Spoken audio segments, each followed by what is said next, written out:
전북의 막 걸러낸 이슈를 잘 빚어 전달해드립니다. 막걸리 천태만상 시작합니다. 먼저 저와 함께 문을 열어주실 분 소개합니다. 묵은 이슈는 새로운 관점으로, 또 묵힌 이슈는 새로운 관심으로 이끄는 남자. 이슈 길잡이 세종신문 정서학 기자 나왔습니다. 어서 오십시오. 네, 안녕하십니까. 네, 오랜만입니다. 네, 그렇죠. 네, 우리가 잠깐 리뉴얼 때문에 쉬었다가 이제 또 다시 시작하는 건데 분위기가 많이 바뀌었죠. 좀 어떻습니까? 굉장히 신선해진 것 같고 세련돼진 것 같습니다. 네, 또 열심히 해야겠다는 생각이 듭니다. 네네. 네, 그러면 오랜만에 이슈픽 가져왔는데 첫 번째 픽한 이슈 어떤 건지 좀 소개해 주시죠. 다소 황당한 사건인데요. 현직 교사가 학생들에게 먹여야 할 학교 급식 재료를 빼돌린 그런 사건입니다. 여기 보면 나오네요. 네, 맞습니다. 급식판이 있고, 네네네. 그거를 이제 급식 재료 일부를 중고장터에다 팔았다, 그런 거 아닙니까? 우리가 네, 맞습니다. 요즘에 많이 이용하는 그 뭐 땡땡 마켓, 네. 채소 마켓이라고 하죠. 채소 네, 채소 마켓에다 팔았다 그런 건데 네, 사건 좀 내용 좀 소개 좀 해주시죠. 네, 맞습니다. 그 익산 지역에서 최근에 발생한 사건인데요. 네. 그러니까 익산 지역에 있는 한 고등학교 현직 교사가 좀 전에 말씀드렸던 채소 마켓, 온라인 중고 마켓에 학교 급식 자신이 재직 중인 학교에 있는 그 급식 재료를 일부를 빼돌려서 중고 마켓에 내다 팔다가 덜미를 잡힌 사건인데요. 네. 이게 조금 전에 사건을 설명해 보자면은 한 누리꾼이 중고 마켓을 자주 애용한 한 누리꾼이 뭔가를 사려고 보다 보니까 아주 저렴한 값에 가래떡이 올라와 있던 겁니다. 그래서 그 가래떡을 구입하려고 하다 보니까 생각 끝에 좀 더 저렴하게 살 수 있지 않을까 직거래한다라면서 상호를 보니까 그 상호가 같이 그 가래떡 포장지에 적혀있던 저기 납품업체가 있지 않습니까? 그 납품업체 쪽에 직접 전화를 걸어서 나 이거 구입하고 싶은데 그거 판매가가 어느 정도 되는지 이제 묻다 보니까 그러니까 비교해 보려고 했던 거군요. 네, 맞습니다. 그러다 보니까 그 업주, 그 납품업체 주인이 이거 우리는 학교 급식 전용 제품인데 시장에다가 팔지 일반 시중에는 판매하지 않는 제품이다라고 한 거죠. 그 끝에 이거 뭔가 좀 이상하다. 온라인 중고마켓에 나왔다라는 거는 뭔가 내가 납품한 학교에서 뭔가 잘못된 일이 벌어지지 않았나 싶다 싶어서 교육청에 문의를 했고 제보를 한 겁니다. 이 과정에서 교육청에서 조사를 해보니 이게 문제가 불법으로 유출된 걸로 보인다라는 거죠. 그러니까 그래서 현재 감사가 진행 중에 있습니다. 그렇죠. 그러니까 이 그 사건이 터지고 사고 아무튼 뭐 이슈가 되고 나서 도대체 여기가 어디냐, 우리 아이가 다니는 학교가 아니냐, 그런 이제 학부모들이 문의가 꽤나 이제 많았다고 하는데 사실 뭐 가래떡뿐만이 아니라 뭐 그 채소 마켓에 판 물품들이 좀 다양하다면서요. 네, 맞습니다. 현재 좀 전에 말씀드렸듯이 교육청에서 감사가 진행 중이다 보니까 현재까지 드러난 것만 30여 건 정도의 제품들이 이렇게 30여 가지 정도의 제품들이 지금 올라온 것으로 지금 확인됐는데, 예를 들어 가래떡 외에도 딸기잼, 다소 좀 황당한데 쫄면, 우유, 뭐 참치액, 심지어 뭐 당면, 뭐 이런 것까지 지금 올라왔다고 그럽니다.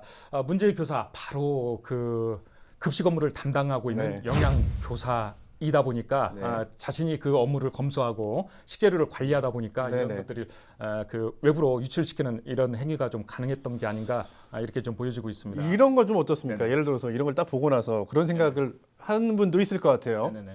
저 아닙니다. 뭐냐면 먹고 남았는데 아깝지 않냐, 버리기.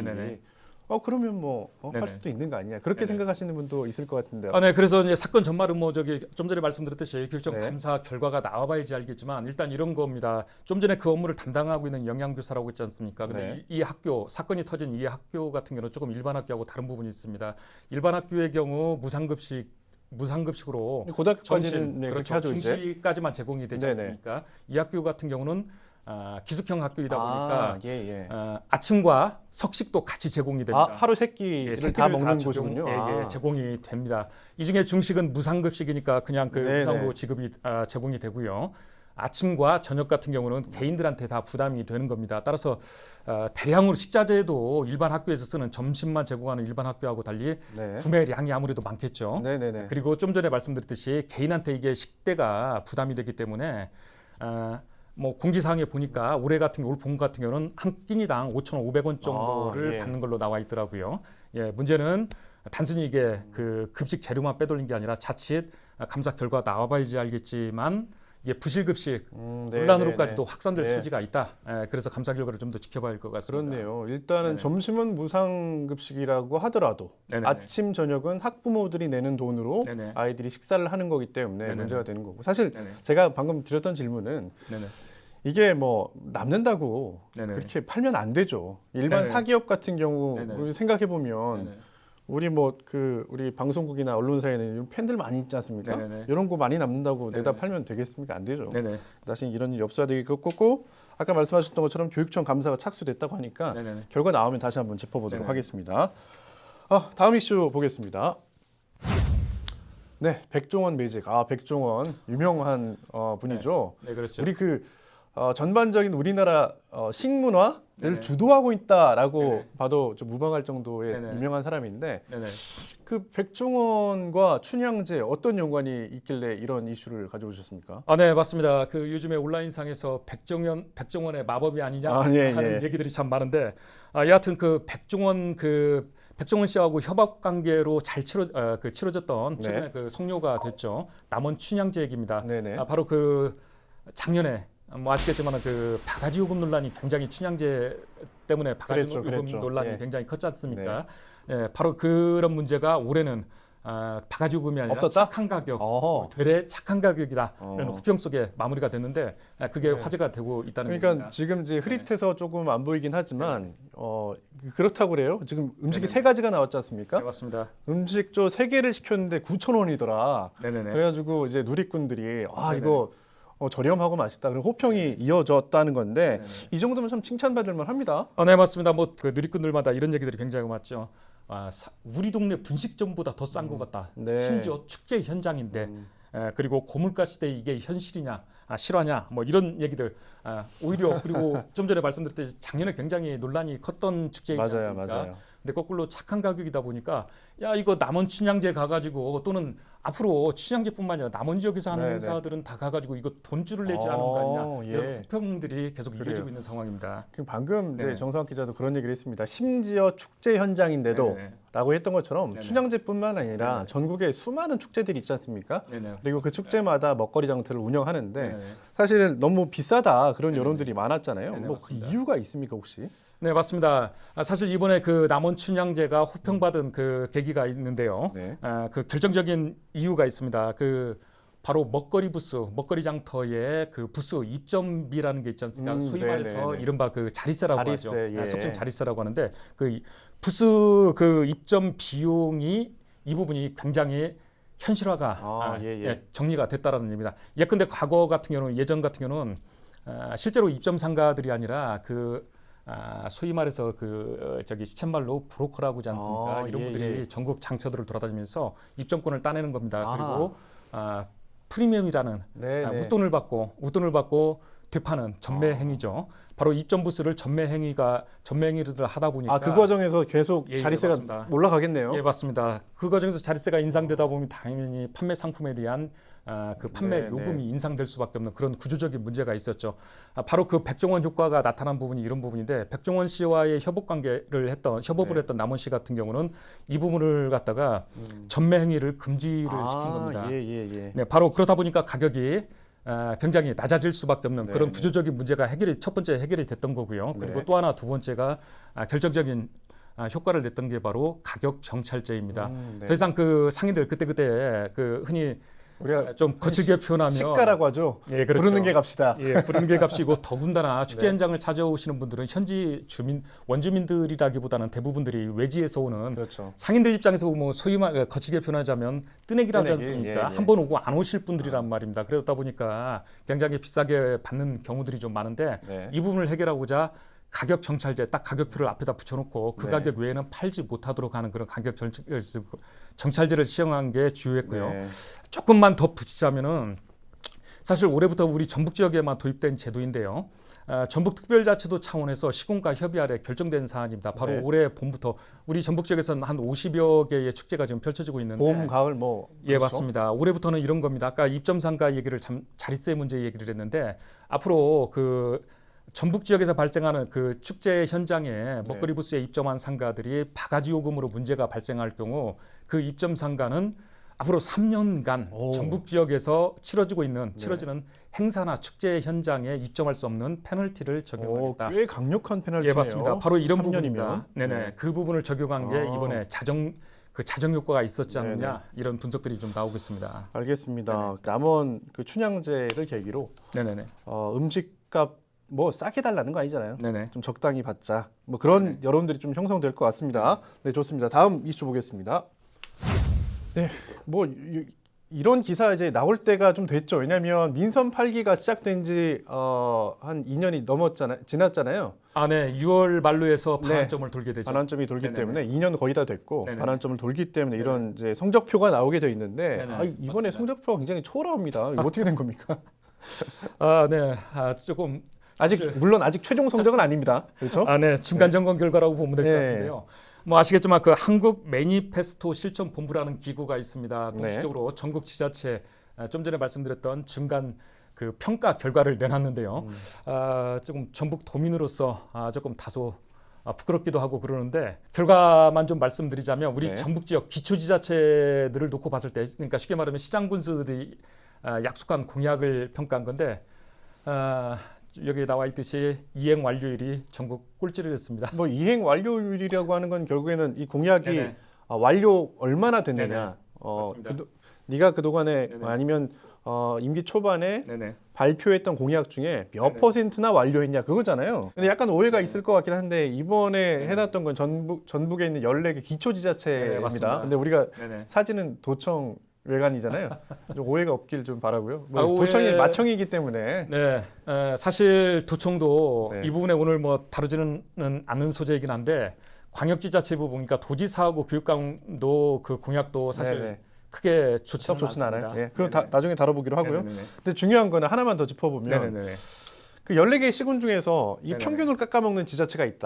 있다라고 지목된 지자체가 있었잖아요. 네, 어디입니까? 맞습니다. 사실 이 부분이 개별 시군별로 들어가면은 좀 그 희비가 네. 교차하는 부분이 있습니다. 예를 들어서 좀 정확히 말씀드리면 우리 전북 지역에 14개 기초 시군이 있지 않습니까? 네. 여기 중에서 익산시, 남원시, 완주군, 장수군, 순창군, 부안군 네네. 6개 시군이죠. 6개 네. 시군 같은 경우는 등급을 쭉 매겼을 때 최고 등급인 SA 등급으로 평가가 됐습니다. 그래요? 그 잘 네, 얘기했네요. 맞습니다. 억울할 네. 뻔했네. 거기. 굉장히 억울할 네. 뻔했죠. 그리고 또 하나가 있습니다. 정읍시, 고창군 이 두 네. 개 시군 같은 경우는 SA 등급의 가장 바로 밑에인 A 등급으로 평가되겠습니다. 예. 전체 14개 시군 중에 8개 시군이 네. 굉장히 우수 사례다는 겁니다. 그래요. 나머지 그럼 6개 시군은 뭐냐? 이 부분이 좀 관심사일 건데 네. 그 이름이 지금 좀 전에 거론 안 된 부분이 있지 않습니까? 네네, 그렇죠. 이 부분들은 네. 이 지자체는 등급이 네. 구분이 안 됩니다. 예, 그냥 이제 정확히 말씀드리면 중간 등급이라고만 네네네네. 평가 결과가 나오고 네네. 등급 구분은 않는데 이런 그 지자체들이 평균을 깎아먹고 있다라고 보면 됩니다. 그래요. 네네네. 알겠습니다. 전주시가 많이 깎아먹었다고 하는데 전주시가 보면 공약 이행률이 11% 수준이라고 해요. 네, 맞습니다. 근데 전주시의 공약들 보면 예를 네네네. 들어서 뭐 새만금 전주김천 네네네. 철도 구축 굉장히 무거운 네네네. 사업입니다. 그리고 황방산 터널 개통 막 이런 이제 굵직굵직한 사업들이 있기 때문에 네네네. 그럴 것 같고요. 또 전주시 관계자는 이에 대해서 대다수의 사업이 아까 얘기했던 것 중장기 계획이기 네네. 때문에 현재까지의 완료된 사업만 놓고 볼 때는 네네. 이행률이 낮아 보일 수 있다라고 이렇게 밝혀왔다는 것도 좀 말씀드리겠습니다. 네. 왜 제가 전주시 얘기를 하냐면 다음 이슈도 전주시 얘기이기 때문에 합니다. 한번 보실까요? 네, 그 작년부터 사실 계속 이어져 왔던 논란이긴 합니다. 네, 맞습니다. 모르겠습니다. 이렇게 이해를 못하는 시민들이 꽤 많은 것 같아요. 저도 사실 네네. 개인적으로는 네네. 좀 이상하다. 왜 이렇게까지 할까라고 하는 좀 의문을 품은 적이 많거든요. 네네. 결국 민선 8기 들어서 계속해서 이 전주 천변 아니면 삼천변에 있는 버드나무를 벌목해서 굉장히 논란인데 이 그 행위에 대해서 네네. 시민들이 어떻게 평가할까? 네네. 전북 환경운동연합 시민단체죠. 그래서 네네, 맞습니다. 설문조사를 했잖아요. 그 결과를 얘기한 겁니다. 네, 맞습니다. 전북 환경운동연합이 그 최근 약 한 달간의 전주 시민을 대상으로 바로 그 문제의 버드나무 벌목 사건 이 부분에 대해서 어떻게 생각을 하는지 SNS를 통해서 온라인 설문조사 방식으로 설문조사를 했는데요. 그 결과가 전체 97%가 네. 전주시가 잘못했다라고 예. 평가를 내렸고요. 그리고 또 다른 그 95% 전체 응답자 95%가 그 잘못했으면 어떻게 해야 하냐, 어떻게 처리하냐 이 부분에 대해서 네. 전주시장의 공개 사과가 필요하다. 그리고 보건 계획을 수립해서 추진해야 한다는 네. 의견을 냈다는 얘기입니다. 사실 이번 사건 같은 경우는 버드나무를 마치 민둥산 밀듣기 밀어버린 것도 문제가 있지만 네. 그보다 더 큰 문제가 바로 소통행정의 중요성인데 시민들과의 또는 적어도 시민사회를 대표하는 그런 시민사회 네네네. 단체라든가 이런 대표 기관들이 있지 않습니까? 이런 기관단체와의 협의 과정이니까 소통 과정이 없이 일방적으로 밀어붙였다는 거 이 부분이 가장 큰 문제가 되지 않을까 싶습니다. 그러니까 전주시는 어떻게 항변을 하냐면 이게 홍수 예방을 위해서 어쩔 수 없이 한 거다라고 표현을 합니다. 네네. 왜냐하면 그 여름에 우리가 장마철 기억해 보시면 알 것 같아요. 장마철에 비가 이렇게 몰리면 전주 천변 쪽으로 진짜 수위가 높아지잖아요. 근데 이 천변에 사는 이 버드나무들이 이 그 물의 흐름을 방해할 수 있기 때문에 홍수가 발생할 수 있다라고 하는 사실은 명분을 내세우긴 했는데 다만 제가 이제 이해가 안 되는 부분은 그런 겁니다. 아니 충분히 설득력 있는 얘기긴 하잖아요. 근데 아까 방금 정성학 기자 얘기했던 것처럼 소통 부분인데 이 전주천 예전 기억해 보시면 아실 건데 아마 시청자분들도 기억하시는 분도 있을 겁니다. 전주천이 정말 물도 정말 지저분하고 냄새도 많이 나는 천이었는데 이 시민사회단체와 민관 이 합동으로 이 전주천을 생태하천으로 복원하는 사업을 되게 열심히 추진했고 그래서 지금의 모습의 전주천이 있는 거거든요. 사실 같이 노력했고 같이 했기 때문에 서로 소통하고 물어보면 어느 정도 절충점을 찾을 수 있을 것 같았는데 그거 없이 그냥 일방적으로 나무를 베버리니까 이렇게 화가 난 것 같아요. 맞습니다. 그 서울의 청계천 복원 사업을 빗대서 좀 설명해보고 싶은데요. 좀 전에 말씀드렸듯이 바로 그런 사례입니다.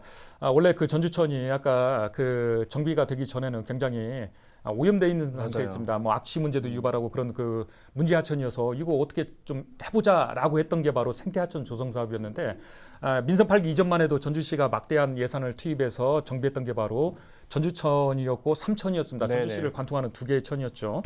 이 부분에 생태하천을 조성하는 과정에서 좀 전에 버드나무라든가 이런 생태계들도 굉장히 많이 복원되고 갈대라든가 뭐 이런 것들이 굉장히 그렇죠. 수생식물들이 굉장히 많이 조성이 됐지 않습니까? 그러면서 물의 흐름은 조금 나빠졌을 망정 수달이라든가 이런 동식물들이 굉장히 다시 많이 돌아오게 되고 생태계가 복원되는 그런 계기가 돼서 시민들로부터 굉장히 사랑받는 그런 쉼터로서 사랑을 받아왔는데 안타깝게도 이게 갑자기 민선 8기 출범 이후에 한꺼번에 이런 그간의 이제 시민들과의 공감대를 형성해오면서 만들어졌던 조성해온 생태하천을 일방적으로 한꺼번에 다시 기능적인 그러니까 수해 예방 차원에서 기능만 강조한 채 이걸 싹 밀어버렸다라는 거는 시민들로부터 어떠한 동의도 구하지 않았다는 이 부분이 바로 문제가 된 겁니다. 좀 더 시민들과 소통해서 적당한 선에서 그 대안을 모색했다라면 또는 적어도 이해를 구하고 공감대를 형성했다라면 이렇게까지 시민들이 반발하지는 않았을 거라고 좀 보여지는데 전주시의 불통행정이 자초한 문제다라고 좀 지적하고 싶습니다. 혹자는 그렇게 얘기하잖아요. 그래서 이게 약간 우범기 스타일 아니냐. 뭐 이런 스타일에 대해서 좋게 평가하는 분들도 계십니다. 굉장히 강하게 추진력을 갖고 일을 추진한다라고 되게 좋게 평가하는 분도 있기 때문에 다만 이 부분 아까 얘기했던 그래도 소통은 좀 필요하지 않았나라는 생각이 좀 듭니다. 아무튼 전북환경운동연합은 공익을 현저히 해한 경우라고도 보고 이 주민감사 청구에도 나섰거든요. 나중에 주민감사 청구 결과 나오면 그때 또 한번 얘기해 보도록 하겠습니다. 네, 오랜만에 그 이슈 픽 했는데요. 마걸 이슈 픽 여기까지 하죠. 정성학 기자 수고했습니다.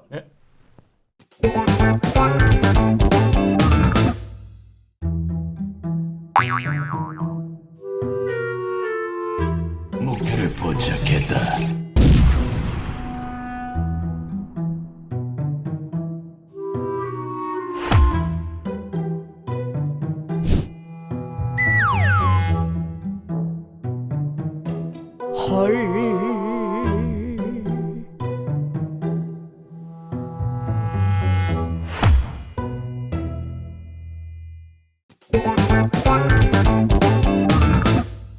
네, 이제 막걸리 메인 안주 올려보겠습니다. 관련해서 영상 먼저 보고 오시겠습니다.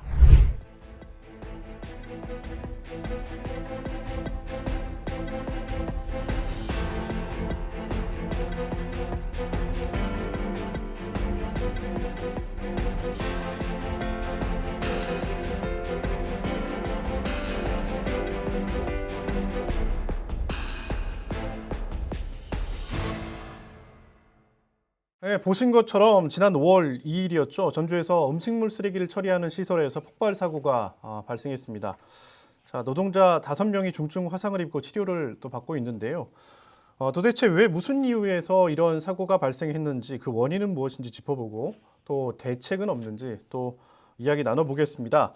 함께한 분들 소개하겠습니다. 먼저 법무법인 모학의 최영호 변호사 나왔습니다. 어서 오십시오. 예, 안녕하세요. 최영호입니다. 네, 그리고 노동자를 대표해서 나오셨습니다. 민주노총 공공운수노조 전북본부의 손종명 국장이십니다. 어서 오십시오. 네, 손종명입니다. 네, 오늘 사실 주제가 좀 무겁습니다. 왜냐하면 피해가 발생했고 실제로 그 피해자분들이 지금 굉장히 어려운 상황이기 때문에 좀 무겁긴 한데 그래도 이제 이 시설이 어떻게 보면 공공시설이잖아요. 그래서 이 공공시설에서 일어난 사건인 만큼 우리가 한번 짚어봐야 되지 않냐라는 차원에서 한번 다뤄보겠다고 준비를 했고요. 먼저 이제 우선 시청자들의 이해를 돕기 위해서 이번 사고가 발생한 전주 종합 리사이클링 타운이 어떤 곳인지 아주 간단하게 좀 설명을 드리자고 하면 자, 이름에도 힌트가 있습니다. 뭐냐면 전주를 비롯해서 완주와 김제 등 전주권에서 배출되는 재활용 쓰레기, 음식물 쓰레기, 그다음에 하수 슬러지 같은 것들을 처리하는 시설이 있는데요. 자, 바로 이곳에서 사고가 난 겁니다. 우선 좀 조심스럽긴 합니다만 우리 피해를 당하신 노동자 5분 계시잖아요. 지금 현재 좀 상태는 어떻다고 좀 얘기 듣고 계십니까?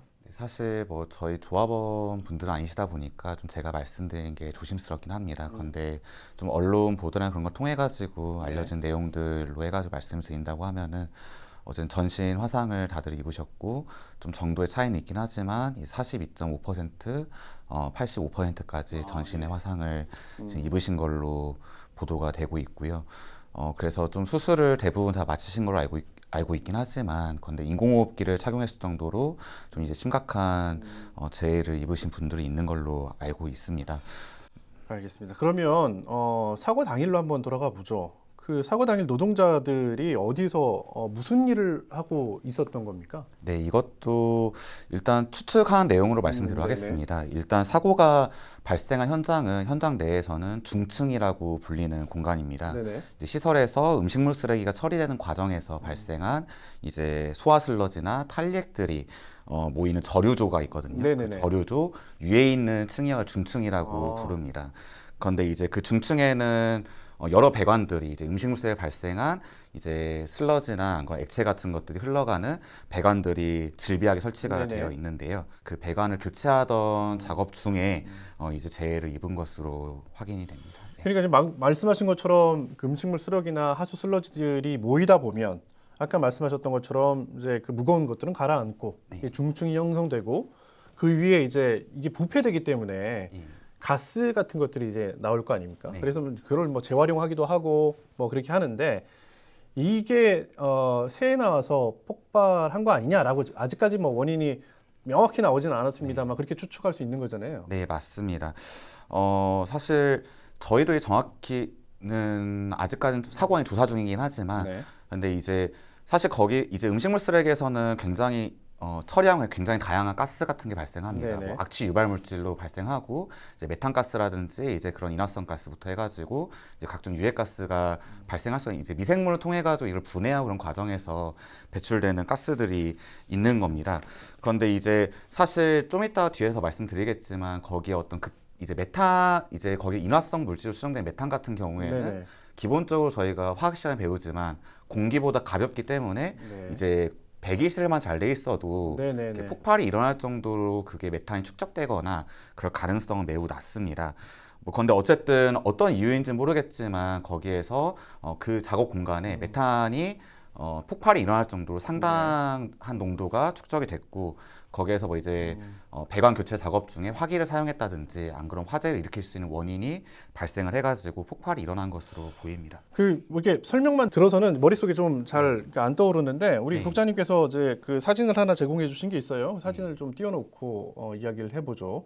이게 아마 우리 노동자들께서 배관 작업을 했던 그런 공간 같아요. 사진 뭐 제 뒤에도 나오지만 이 사진에 대한 설명을 간단하게 해주시죠. 이 어떤 공간입니까 이게? 아까 말씀하셨던 공간 같긴 한데. 네, 맞습니다. 여기가 이제 중층이라는 공간의 사진을 찍은 거고요. 지금 보시면 알겠지만 저기 청색 배관들부터 해가지고 저희 뭐 이제 스테인으로 된 배관들 네. 이 상당히 이렇게 질비하게 있는데요. 저 공간을 설명을 드리면은 저기가 아까 말씀드린 아래 이제 저류조가 있습니다. 이 네네네. 쓰레기들이 음식물에서 발생한 탈리액 같은 게 보이는 저류조가 있다 보니까 지금 보시는 저 사진 밑에 네 맞습니다. 지금은 눈으로는 안 보이지만 아래 예. 있다는 거 저류조가 있다는 예, 얘기잖아요. 맞습니다. 예. 이제 거기에 계속 악취 같은 게 올라오고 이제 그런 곳이죠. 사실 그 현장의 노동자들은 저기 근처인 통로를 지나가는 것도 꺼려할 정도로 굉장히 악취가 많이 발생하고 네, 그럴 것 같아요. 가끔 눈이 따가울 정도로 그렇게 뭐 가스가 많이 발생하는 공간이. 저도 이제 작년에 그 전북 노동정책연구원에서 저기 전주 리사이타운에 노동환경 실태조사를 진행해가지고 딱 한 번 저 공간을 지나가 본 적이 있습니다. 그 진짜 악취가 너무 심했고요. 저 눈뜨기도 힘들었고 갖다 대추통도 심했고 사실 저 공간을 지나가면서 저도 모르게 이제 구역질이 이렇게 나올 정도의 공간이었습니다. 그리고 노동자들은 작업을 할 때 방독면을 끼고 작업을 하는 경우도 있을 정도로 악취와 유해가스 발생이 심한 곳이고 그리고 작년에 이제 저기 뭐 사진은 잘 안 나와 있긴 한데요. 저기에 이제 급배기 시설이 존재하긴 합니다. 네네. 그런데 이제 제대로 기능을 하지 못하고 있다는 현장 노동자의 증언이 작년 조사에 있었고. 급배기 시설이라고 하는 건 아까 말씀하셨던 이게 가스가 아니면 뭐 누출이 되든 아니면 뭐 악취가 나든 그런 것들을 이제 환기시켜주는 역할을 하는 시설인 거잖아요. 빼내고 넣어주는 이제 그런 시설이라고 볼 수. 어쨌든 그래 노동조합 같은 경우에는 저곳이 이제 워낙 이제 작업하기 너무 힘들고 저희 작업이 너무 힘들기도 하고 정말로 목숨을 잃겠다라는 생각이 들 정도 공간이다 보니까 이제 2019년부터 노사협의회 같은 곳에서 유해가스나 악취 저감 대책을 지속적으로 마련하고 요구해왔던 곳이기도 합니다. 하지만 제대로 개선이 안 이루어졌습니다. 알겠습니다. 변호사님, 지금 이제 저 작업 공간, 우리 노동자들이 일했던 공간을 좀 보셨는데 이런 그 공간에서 일을 처리한다. 좀 어떻게 봐야 됩니까? 이게 뭐 리사이클링 센터가 사실은 좀 더럽고 악취나고 뭐 유해가스가 있으니까 계속 지하화하니까 오히려 위험도는 더 커진다는 얘기가 많이 있거든요. 그리고 아마 국장님께서 전북 노동정책연구원에서 아까 말씀하셨는데 작년 한 10월쯤에 발간된 것 같은데 전주종합 리사이클링 타운 노동조건 실태조사에서 좀 저희가 중층 뭐 이렇게 표현을 하는 것 같더라고요. 그래서 말씀하신 대로 저기가 지나다니기조차 되게 겁난다. 그리고 사실 사람 몸이 되게 좀 대단한 것 같다고 하시면서 저기에 있는 어떠한 그 시설들이 철 같은 게 부식이 되는데 저기서 계속 상존하는 내가 부식이 안 되는 게 참 신기하다라고 할 정도 이런 말씀까지 하시더라고요. 저도 그 실태조사 보고서를 보니까 되게 힘들어 하신다는 생각이 되게 많이 들더라고요. 그래요. 아무튼 그 노동 환경이 굉장히 열악할 수밖에 없잖아요. 열악하다라는 것들을 노동자의 증언을 통해서도 확인이 된 것 같고요. 또 이제 모르겠습니다. 지금 방송이 나갈 때쯤에는 이 폭발 사고의 원인이 나왔을 수도 있긴 합니다만 국장님, 이 폭발 사고의 원인 지금 조사 중에 있는데 어떤 점이 좀 명확히 규명돼야 된다고 보세요? 네, 뭐 밝혀져야 할 게 한두 개는 아닌데요. 일단은 사실 가장 중요한 거는 사업주가 이제 안전관리 의무를 다 했는지, 그리고 작업 당시 안전이 확보된 상태의 작업이 이루어졌는지 밝혀지는 게 가장 중요할 것 같습니다. 예를 들어가지고 이제 기자회견 때도 이제 운영사들이 얘기한 거긴 한데요. 그 급배기 시설 작동 여부라든지 급배기 시설이 제대로 되고 있었는지 이런 게 모니터링 되고 있었는지 이런 부분이 확인돼야 할 거고, 어쨌든 인화성 가스가 발생하는 공간입니다. 그런데 이 인화성 가스를 측정할 수 있는 경보기라든지 이제 그런 것들이 설치가 되고 제대로 작동했었는지, 고장난 상태는 아니었는지 사실 이게 확인돼야겠죠. 안 그렇다고 하면, 만약 그렇지 않다고 하면은 작업자들의 위험 요소를 파악하지 못한 상태에서 작업을 했다고 볼 수가 있는 거니까요. 그리고 인화성 가스가 발생하는 공간에서 부적절한 화기 사용이 있지는 않았는지 그런 것도 확인될 필요가 있을 겁니다. 이건 어쨌든 이제 사고 당시에 이제 그런 정황인 거고요. 그리고 사고 시점뿐만 아니라 그 전부터 시설의 안전 진단이나 위험 요인 파악이 제대로 이루어졌는지 밝혀져야 합니다. 시설의 위험 요인 같은 거를 제대로 파악하고 이걸 개선하기 위한 조치를 운영사들이 했을지 그런 것들이 확인이 돼야겠죠. 자, 변호사님, 이제 이게 물론 가장 중요한 거는 우리 피해 보신 노동자들의 피해 회복, 그다음에 빨리 건강을 찾는 게 가장 중요하긴 하겠습니다만 어찌됐든 이게 법적으로 문제가 될 수밖에 없는 부분이 있잖아요. 최근에 이제 중대재해처벌법 같은 경우도 이게 고용노동부에서는 적용을 하겠다. 라고 발표까지 된 상황입니다. 어떻게 보세요, 법적으로는? 산업재해가 발생을 하게 되면 원칙적으로는 형법상의 과실치상이에요. 아, 예, 예. 사업주나 거기에 관리자가 그 누군가 그 근로자 노동자가 다쳤을 경우에는 과실로서 다치게 했다 과실치상이고 여기에 좀 구체적으로 어떤 의무를 위반하고 어떤 걸 잘못했는지 이게 기존에는 그 산업안전보건법상에 어떠한 그 안전조치를 하지 않았을 경우에 뭐 말 그대로 뭐 가장 그 쉬운 예가 뭐 이 머리 헬멧을 네. 안 쓰게 했을 때 안전모. 뭐 이걸 지시를 안 했을 경우에 뭐 이런 경우에 이제 안전지침 불이행으로 사업주나 관리자가 바로 여기에 대한 형사 책임을 지는 거고 뭐 사실 가볍진 않아요. 5년 이하 징역이나 5천만 원 이하 벌금이니까. 근데 여기서 이제 사실 중대재해처벌법은 단순한 안전조치 의무 위반이 아니라 네. 이제 여기에서는 아까 산업안전보건 안전조치잖아요. 네. 중대재해처벌법은 이제 안전 및 보건 확보 의무예요. 어, 그래서 네네. 의사결정권자가 과연 제대로 이 안전을 위한 경영을 제대로 했냐. 네. 그래서 어떠한 시책이나 이런 마련이나 어떠한 이 계획 마련이나 실행되는지 제대로 점검을 했냐. 그러니까 사고 이전에 네네네네. 사고의 직접적인 원인이 되는 건 산업안전보건법이지만 아, 예, 예. 전체적으로 이걸 의무를 안 했다고 하면은 더 큰 벌을 사실 사업주에게 내리겠다. 네네. 사실 이게 되는 거고 아마 이제 중대재해처벌법 대상이 될 거예요. 죽지 않았어도 2명 이상의 이제 그 장기간 그 치료를 요구하는 중상해가 발생했기 때문에 중대재해처벌법은 가능하고 뭐 아마 큰 이변이 없는 한 네네. 이렇게 가스가 폭발이잖아요. 그렇죠. 뭐 사실 이게 책임이 없다고 보기가 힘든 상황이겠죠. 그래요. 네. 방금 말씀하셨던 것처럼 6개월 이상의 치료를 요하는 치료자 2명이 이상이 발생했을 경우에는 중대재해처벌법의 대상이 됩니다. 그래서 이제 고용노동부도 이게 중대재해법에 적용된다 그렇게 판단을 한 것 같습니다. 자, 이제부터는 이제 왜 이런 일이 좀 발생했는지 약간 구조적인 문제를 좀 짚어보고 싶은데요. 자, 이곳의 그 운영사가 무려 4곳입니다. 컨소시엄을 구성해가지고 출자한 회사가 4곳인데 그리고 같이 공동 운영을 하고 있는데요. 자, 여기에 들어가는 예산도 사실 상당하죠. 건립할 때부터 1,000억 원이 넘는 예산이 들어갔고 지금도 운영비로 매년 100억 넘게 좀 투입되고 있는 거 아니겠습니까? 네, 맞습니다. 네, 먼저 좀 사업 구조부터 좀 간단하진 않겠지만 네네네. 사업 구조부터 좀 설명을 드리도록 하겠습니다. 일단 전주 리사이타운은 이제 BTO 민자투자 사업, 그냥 수익형 민자투자 네. 사업으로 지금 운영이 되고 있습니다. 쉽게 말하면 이제 민간 사업자가 투자해가지고 시설을 건설을 한 네. 다음에 이 시설에 대한 소유권은 지자체 전주시에다가 넘기고 그리고 지자체는 투자한 이제 민간 업체한테 일정 기간 동안의 운영권을 이제 보장해 네네네. 주는 겁니다. 그럼 이제 민간 업체들은 이 운영 기간 동안에 운영을 함으로써 어떤 수익을 발생시켜 가지고 자신의 투자 자금 같은 거를 이제 회수하는 그런 방식입니다. 그 전주 리사이타운 같은 경우에는 이제 2016년부터 2036년까지 20년 동안 네. 민간 사업자들 시설 운영권을 설정되어 있습니다. 그리고 운영사가 4개 회사라고 하셨는데 사실 이것도 뭐 올해 2월 1일 전까지는 정확히는 사업에 참여 네. 투자한 회사가 4곳이었다라고 보는 게 정확할 네네네. 것 같습니다. 이제 전주 리사이타운 사업에 이제 참여하기 위해서 태영건설하고 에코비트 워터, 당시 TSK 워터입니다. 초기에는 네. 그리고 성우건설, 한백건설 이렇게 4개 회사가 출자해가지고 전주 리사이클링 에너지라는 특수목적 법인을 네네. 만듭니다. 그리고 전주시는 이 특수목적 법인하고 전주 리사이클링 타운 민자투자 사업에 대한 실시 협약을 체결을 했습니다. 실시 협약 상에서는 평가 단계, 그러니까 건설 이제 실제 사업을 준공하기 전에 네.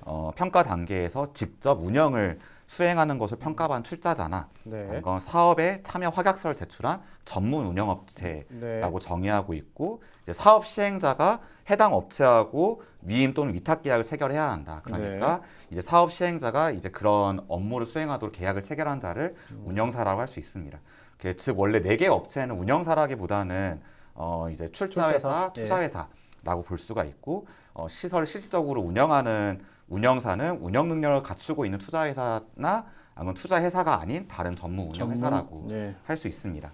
그런데 이건 좀 뒤에서 좀 추가적으로 말씀드리겠지만 말씀하신 것처럼 그런데 현재 운영사는 그 네 업체가 공동 운영하는 것으로 네네. 되어 있긴 합니다. 올해 2월 1일자로 전주시가 전주 리사이클링 탄의 운영사를 4개 업체의 공동 운영으로 승인했기 때문이죠. 근데 공동 운영 승인되긴 했지만 실제로 그 시설을 실질적으로 운영하고 있는 건 성우건설 단독입니다. 주간 운영사라고 표현을 하잖아요. 네, 이렇게 그렇죠. 회사를. 네, 근데 이 주간 운영사 부분 같은 경우에는 사실 이제 시설 사업 기본 계획이나 실시 협약이나 이런 공식 문서상으로는 존재하지 않는 용어입니다. 네네. 이 주간 운영사가 존재하는 거는 이제 그 4개 업체들 간에 체결한 그 계약서가 있는데 네. 그 계약서 안에서만 존재하는 용어이기 때문에 사실 그게 공식적인 용어라고 볼 수는 없고 예산 부분 같은 경우에는 일단 시설 건설 당시에 전주시가 사업비 중 10%를 투입했고요. 여기가 1,100억 원 정도의 네네네. 사업 규모였으니까 10억 원 정도를 투입했고 그리고 전주에 발생한 음식물 쓰레기라는 폐기물을 처리하는 비용으로 매년 이제 120억 원에서 네. 130억 원 정도를 지급하고 있습니다. 알겠습니다. 상당한 예산이죠. 자, 이제 사고 직후에 그 운영사들도 기자회견을 냈고 입장을 또 냈습니다. 그 내용도 한번 들어보고 오시겠습니다. 가능하면 오늘 좀 빨리 끝내서 내일 뭐 처리에 문제 없게. 그 다음에 뭐 시민들한테 혹시라도 전화로 올 수도 있고 우리한테는 오지는 않지만 시한테도 그렇고 수거가 안 됐다 그러면 뭐 저희도 상당히 부담이거든요. 그거에는 관리자뿐만 아니라 현장에 계신 분들도 상당히 부담 많이 갖고 있습니다. 그런 점에서 좀 다급하게나 아니면 자기들 판단이 좀 빠르게 절차가 조금 더 준수돼야 되는데 그게 좀 약하지 않았나 이거는 그렇게 보여집니다.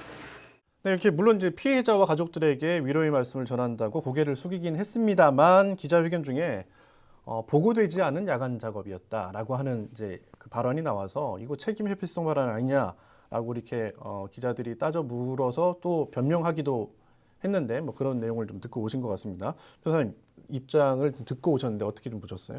뭐 보고되지 않은 작업이라고 하니까 마치 자기가 책임을 좀 면피할 수 있을 것 같다는 생각을 하실지 모르는데 그건 좀 상관이 없는 것 같아요. 크게 상관은 없는 것 같아요. 왜냐하면 산업안전보건법이나 중대재해처벌법상의 어떠한 뭐 그 해당 일이 그 회사의 업무였냐 아니냐. 만약에 회사의 업무가 아니라 거기서 만약에 뭐 도박을 한다거나 노름을 한다고 해서 해다가 사고 났으면 좀 얘가 달라지겠지만 배관교체 작업이잖아요. 네네네. 정확히 회사의 업무를 하다는 거니까 내가 지시하신 업무라고 해서 그게 회사의 업무가 되지 않는 건 아니니까. 아, 예. 그건 이제 모르겠어요. 누군가 그 중간에 그 관리자로서의 책임을 면할 수 있을지 모르겠어요. 내가 직접적으로 업무 지시를 했다 안 했다. 네. 근데 뭐 궁극적으로 어떤 경영주나 거기에 있는 대표이사나 뭐 해당 업무의 관리자는 책임을 면할 수는 없는 거겠죠. 그래요. 그러니까 말씀하셨던 것처럼 이게 거기서 다른 일, 그러니까 업무와 관계없는 나한테 주어진 임무와 관계없는 다른 일을 했다면 모를까? 어찌됐든 이게 야간 작업이었든 보고되지 않은 작업이었든 자기가 자기 일을 한 거다라는 말씀이신 거잖아요. 네. 회사 일을 한 거니까. 회사 일을 한 거니까 알겠습니다.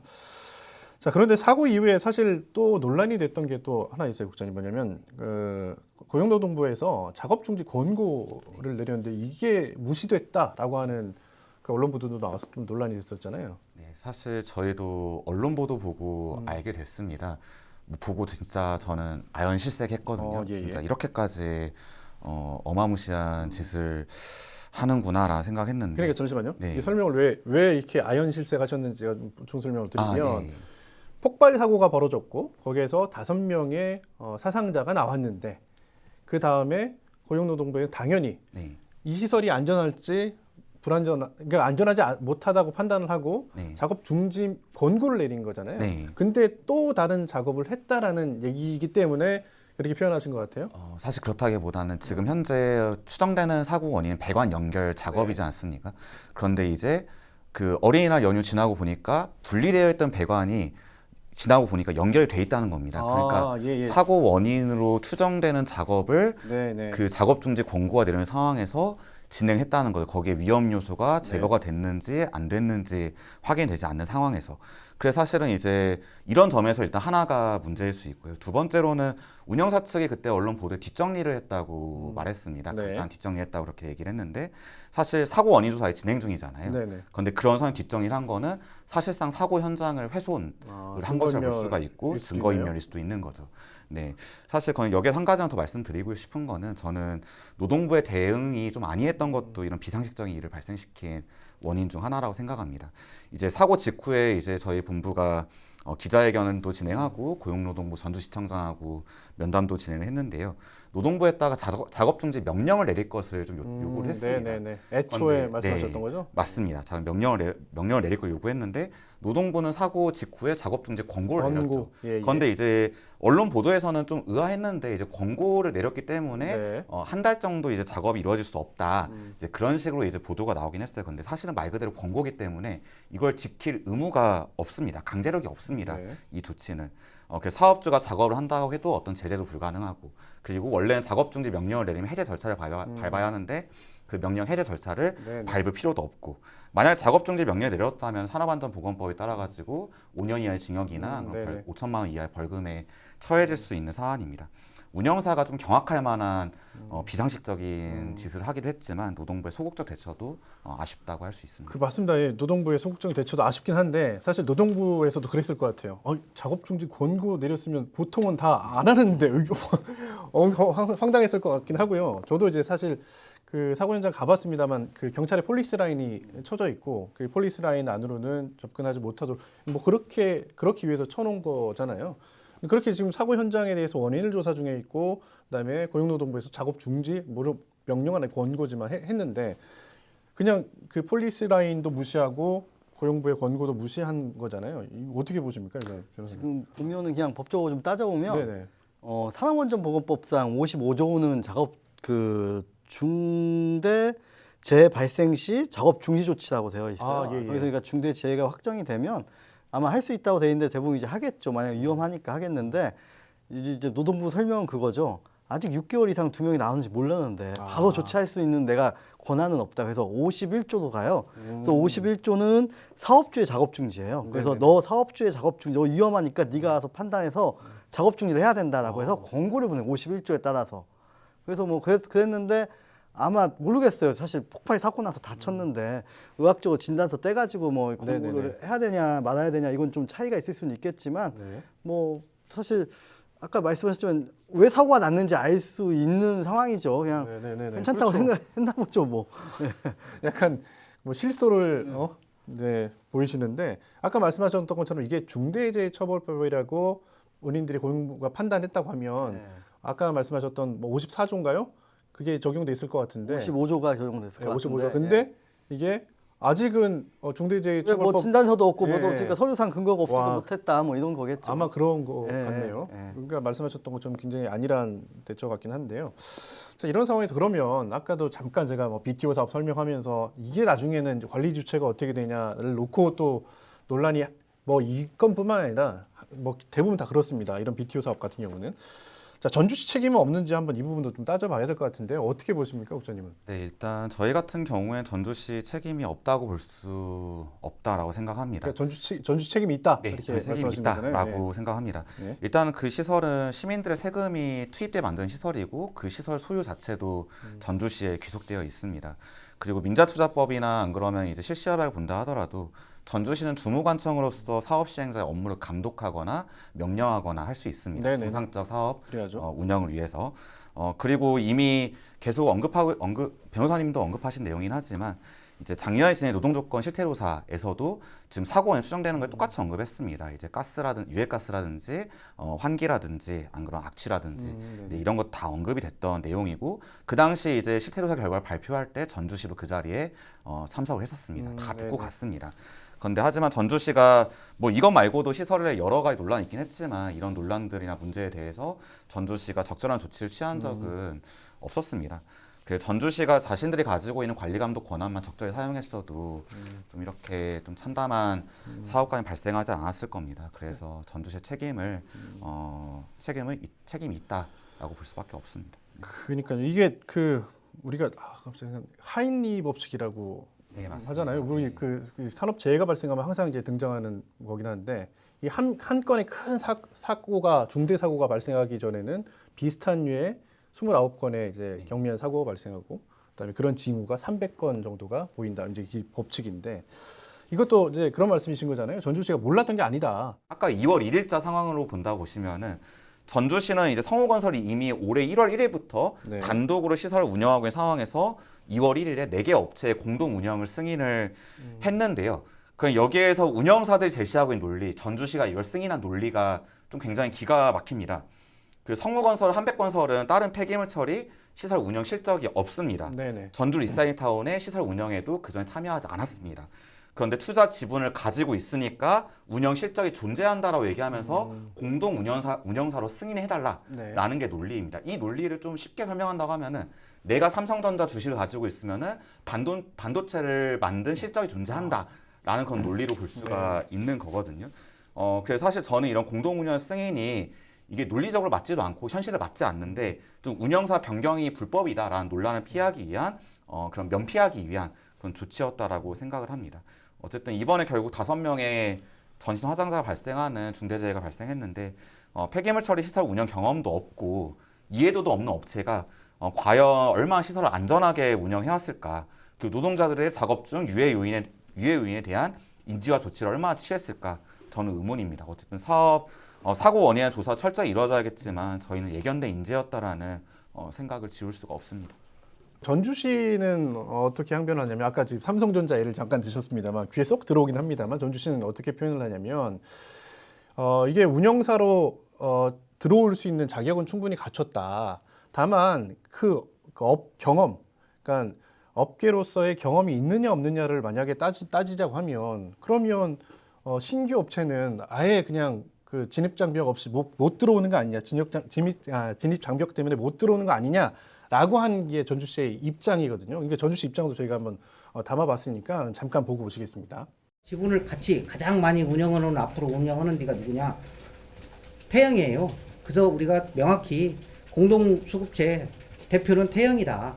태영이고 주관 운영사든지 관리 운영사든지 뭘 운영하든 간에 그 자체에 대해서 4명이서 정할 것이지 우리가 주관 운영사는 누구라 하라 승인한 사항은 하나도 없습니다.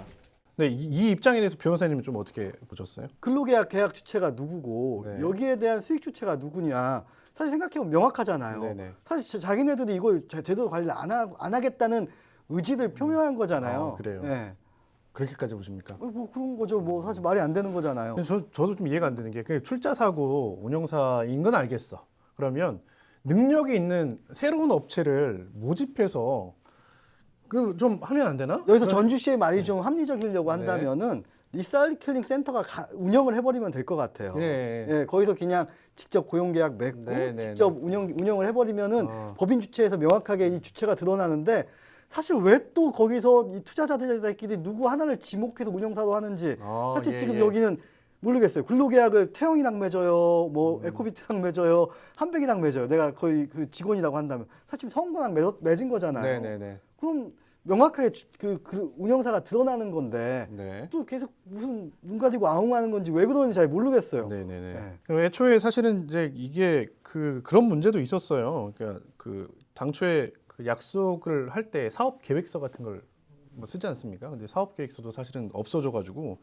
시의회에서도 이 사업 계획서 어딨냐 그랬는데 그 시에서도 없어졌다. 뭐 그렇게 답변하는 것도 있어. 아무튼 그 구조적으로 참 문제가 참 많았습니다. 근데 내용을 좀 정리를 해야 될 것 같은데요. 저는 사실 내용 그 취재하면서 아까도 잠깐 언급했습니다만 이런 사고가 발생했을 때 책임 주체가 누구냐를 놓고 계속 이제 핑퐁 게임이 벌어지지 않습니까? 뭐 직접적으로 네가 책임이야 그렇게 얘기는 하진 않지만 오늘 관계자들의 인터뷰를 쭉 보셨겠지만 서로 내 책임은 아닙니다라고 하는 게 그 안에 좀 깔려 있는 건데 좀 정리해서 이런 책임의 주체 좀 명확히 할 필요가 있다라고 보는데 좀 어떻게 보시는지 국장님. 당연하다 생각합니다. 사실은 아마 이 인터뷰를 보시는 분 느끼셨겠지만 여기 사업 구조가 굉장히 복잡하고 그럼 그래 지금 대체 실질적으로 운영하고 있는 데는 어디고 실책임자는 어디고 뭐 공동 운영사는 뭐고 주관 운영사는 뭐고 맞습니다. 그냥 운영사는 뭐고 사실 이제 이런 부분들이 다 뭐 이제 SPC라는 용어가 나오고요. 사실 이렇게 돼 있다 보니 저는 이건 민자투자 사업이라는 그 방식으로 이게 진행됐기 때문에 좀 발생하는 문제라고 생각하기도 합니다. 이제 민자투자 사업 이렇게 해버리고 이거를 전주시가 좀 여기에 적절한 개입을 했다고 하면 모르겠는데 그것도 아니고 이제 민간 운영사들이 이걸 되게 방만하게 운영하고 좀 문제가 많게 운영한 데 불구하고 이걸 어떻게 책임져라 또는 전주시가 법적으로 뭘 조치하면서 이제 이건 네가 책임져야 돼 라는 그런 근거들을 쭉 만들어 왔다고 하면은 이번 사태로 그런 거에 책임을 묻기가 훨씬 더 용이했겠죠. 사실은 그동안 그러지를 않았던 거고 이제 지금 와가지고 이제 사실 그저께였죠. 이제 전주시가 태영건설 뭐 만나고 운영사 만나가지고 협의하고 그랬던 게 그러니까 이제서야 좀 이런 사고가 발생하니까 이제 누가 책임져라라는 걸 따지고 있는 겁니다. 사실 이게 항상 뭔가 이제 다른 현장에서도 중대재해 발생, 산재가 발생하면은 좀 이런 문제가 발생하는 것 같은데 민간 위탁 업체 사고가 발생했으면은 네. 누가 책임질 거냐, 어디까지 책임질 거냐 이런 계속 논란이 발생하는데 사실 사고가 발생해야만 이런 책임을 따지게 되는 이런 부분들 안타깝네요. 좀 안타깝고 좀 반드시 개선돼야 하는 부분 아닌가 싶습니다. 알겠습니다. 이제 마지막으로 변호사님, BTO 뭐 얘기도 좀 했습니다만 이제 사고가 발생했을 때 이제 결국에는 책임이 누구냐 이렇게 따지는 안타까운 현실도 우리 뭐 방송 내내 계속 그 얘기를 했습니다만 좀 앞으로 이런 부분들을 개선하려면 어떤 게 좀 필요하다고 좀 보세요? 사실은 이제 이게 좀 복잡하잖아요. 전주시 있고 그 리사이클링 센터가 있고 공동 운영사 4개가 있고 주거장에서 성우건설 이렇게 있어요. 그럼 사실은 직접적으로는 지금 성우건설이 책임을 질 거예요. 근데 이제 어디까지 올라갈 수 있을까? 근데 사실 이 업무 자체는 사실은 지자체의 업무잖아요. 쓰레기 처리나 이런 업무들은 지자체의 업무니까 여기가 관리 책임을 배제할 수는 없을 거예요. 여기서 좀 아니라게 생각하지 말아야 될 거는 형사 책임은 어렵다 할지라도 행정적 징계 책임은 이거는 손을 놔서는 안 될 것 같아요. 분명히 왜냐하면 작년 10월에도 여기에 대한 근로 조건에 대해서 충분한 얘기가 됐고 사실은 작년 말에도 이거 성우건설이 과연 이걸 해도 되냐에 대해서는 충분한 문제 제기가 됐는데 그래서 괜찮다. 우리는 모르겠어. 민간 위탁 알아서 하는 거다. 운영사도 알아서 우리가 하는 거다 했는데 본인들 권한이 있음에도 충분히 그냥 손을 놨잖아요. 사실 뭐 이런 방만한 책임에 대한 방만이잖아요. 4개가 거쳐 있으니까 뭐 나까지는 안 미치겠지 이런 생각들이 사실 사고의 원인이 되지 않았을까. 그래요. 알겠습니다. 오늘 뭐 긴 얘기 나눴는데요. 혹시 하실 말씀 다 하신 겁니까? 아니면 뭐 또 하실 말씀 있으십니까? 마지막으로 사고 원인에 대해서 철저히 진상 규명되어야 할 뿐만 아니라 운영사들을 비롯해서 전주시청도 그 책임을 저는 엄중히 물어야 한다고 생각합니다. 그리고 노동자가 죽고 다쳐야 뭔가 대책이 나오고 그 대책이 지켜지지 않아가지고 또다시 사고로 이어지고 이런 굴레에서 저희 한국 사회가 벗어나야 하는 거 아닌가라는 생각이 듭니다. 네, 알겠습니다. 네, 오늘 준비한 내용은 여기까지인데요. 어찌됐든 우리 지금 회복 중에 계실 건데 우리 노동자들이 빠른 쾌유를 빌겠습니다. 오늘 준비한 내용은 여기까지입니다. 두 분 말씀 고맙습니다. 감사합니다. 네, 막걸리 천태만상 오늘 준비한 소식은 여기까지입니다. 시청해주신 여러분 고맙습니다.